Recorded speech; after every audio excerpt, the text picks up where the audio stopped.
What's going on, Internet? Lambo here, coming to you again from the nerdery, where we've got to take a break from some crazy terrain making to do a monster AI movement quiz using the Gloomhaven Monster AI Movement Rules and Focus Rules as found on pages 29 through 31 of this rulebook, and I'm taking all of my questions straight from the Board Game Geek Forum website, where they have a fantastic Monster AI Movement quiz that you should all go check out if you haven't already and see how you do. But we're going to be covering questions 16 through 20.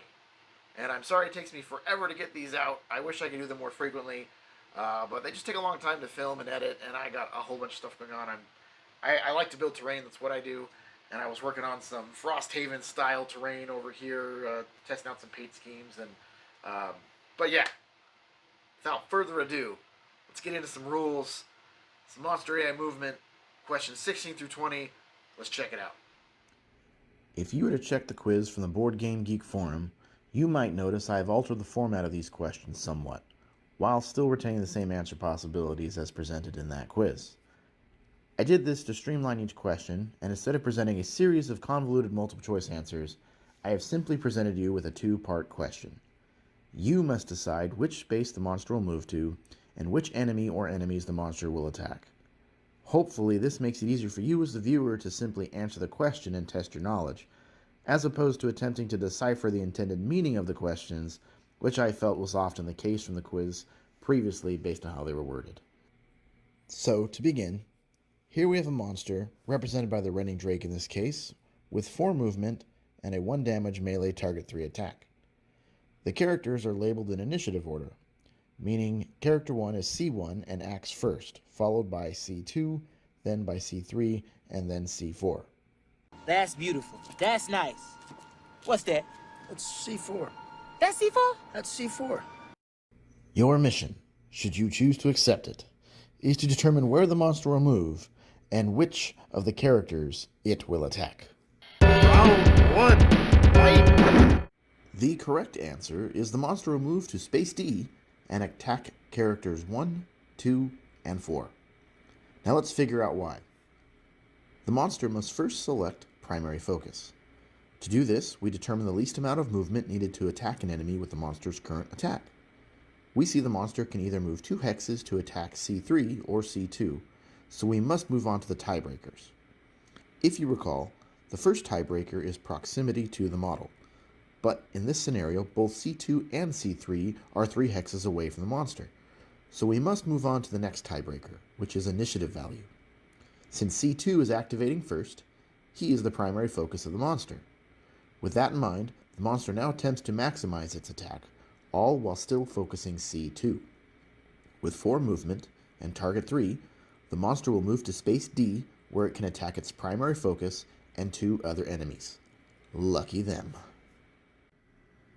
We've turned back time for this next one. If I could turn back time. And reset the question. But this time the characters have changed initiative order, with C2 now activating before C4. That's C4? That's C4. Given the same movement and attack from the monster, where will the monster move and who will it attack? The answer to this question is the monster will move to space A and attack C2 and C4. Given what we know about determining focus from the previous question, we can see that both C2 and C4 require 2 movement to attack. So we again use the initiative values as the tiebreaker to determine primary focus.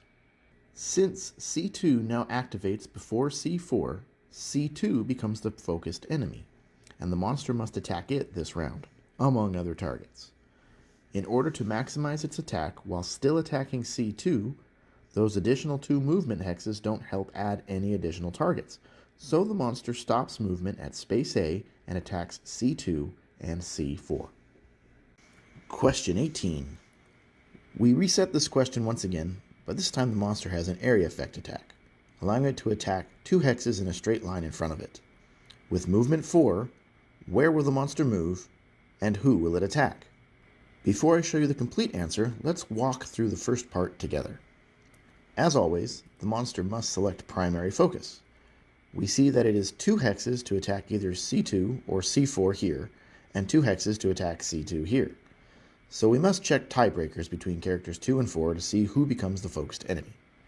Distance being the same, we check initiative values and we see that C2 is activating first and is therefore the focused enemy this round. So, the monster will be including the brute in whatever attack it decides to make, because you know he wants a piece of that man meat. Who wants some man meat? I do. I want some man meat. Michael, the white would like your man meat. Well, then my man meat he shall have. With its current movement, the monster can attack the brute from 3 locations, spaces A, B, and D. To maximize the attack, the monster will either include character 4 or character 1 as the second target of the attack. But which one? The answer is the monster will move to space A and attack C2 and C1. Now here's why. Page 31 of the rulebook states if a monster has multiple attacks, it will choose the focus of its other attacks following normal focus rules, excluding figures it is already attacking. This means that according to page 29, a monster will focus on the enemy figure could perform its current attack against using the least amount of movement. So, we must find where the monster can move the least number of hexes to attack a second target while still including C2 in that attack. With that in mind, we see that the monster can move 2 hexes to attack C2 and C1, whereas it would require 3 hexes of movement in order to attack C2 and C4. Therefore, the monster, being much like my lazy teenage son and wanting to do as little as possible, will only move 2 hexes to space A and attack C2 and C1. Question 19. I realize you all must be shocked to again see the same setup, as this quiz is nothing if not thorough in going over this situation. Only this time, the monster has 6 movement and a target 3 attack. Knowing everything we know based on our repeated attempts at this scenario, where will the monster move and who will the monster attack? Before revealing the answer, let's again figure out the monster's focused enemy. As usual, we count the least number of hexes the monster must move to conduct its current attack. And we see the monster can move 2 hexes to attack C2 and C3 from space A, and also 2 hexes to attack C2 from space B. Movement and distance being the same, we compare initiative values and again see that the brute is activating first and is therefore the focused enemy of the attack. So, as before, wherever the monster decides to move, the brute will surely get to partake. Knowing that, where does the monster move, and which characters does the monster attack? The answer is the monster will move to space D and attack C2, C1, and C4. That's C4? That's C4. Here's why. As you recall, monsters want to maximize their attacks, and since this monster has a 3-target attack, he will try to end up in a space where he can attack C2 and 2 other enemies. Moving the least amount of movement at 2 hexes only allows him to attack 2 enemies, so he will not move here. Moving around here would allow the monster to attack 3 enemies, but it takes the full 6 movement to do so. As we learned in the last question, monsters are lazy, so if they can maximize their attacks using less movement, that's what they'll do. That being the case, the monster will move only 3 hexes, where it can attack C2 from space D and 2 other enemies as well. Question 20. We finally made it out of the dungeon and onto a completely different scenario. In this question, we have the cave bear model representing the monster who will activate, and the hound model representing the monster's ally.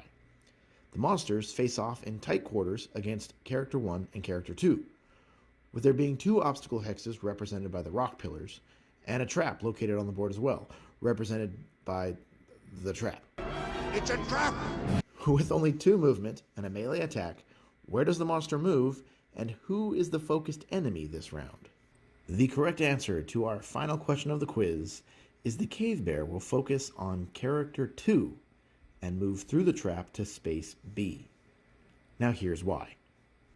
The bear selects focus by determining the least amount of movement needed to perform its current attack this round.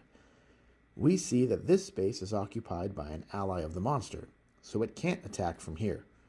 These obstacles prevent attacks from these spaces, so the only path to attack an enemy is go all the way around, through the trap. Therefore, it is 4 hexes of movement to attack an enemy. You might think that since the monster needs to move 4 hexes to attack either enemy, it would select its focus by using the lower initiative value as the tiebreaker. But you'd be wrong. The first tiebreaker is actually proximity to the model, meaning we have to first check to see which of the 2 enemies is closer to the current position of the monster. By doing that, we can quickly see that character 2 is 2 hexes away, whereas character 1 is 3 hexes away. This means the monster will be focusing on character 2 this round, using its 2 movement to head to space B and stepping on the trap in the process. And with that question complete, we have come to the end of another quiz video.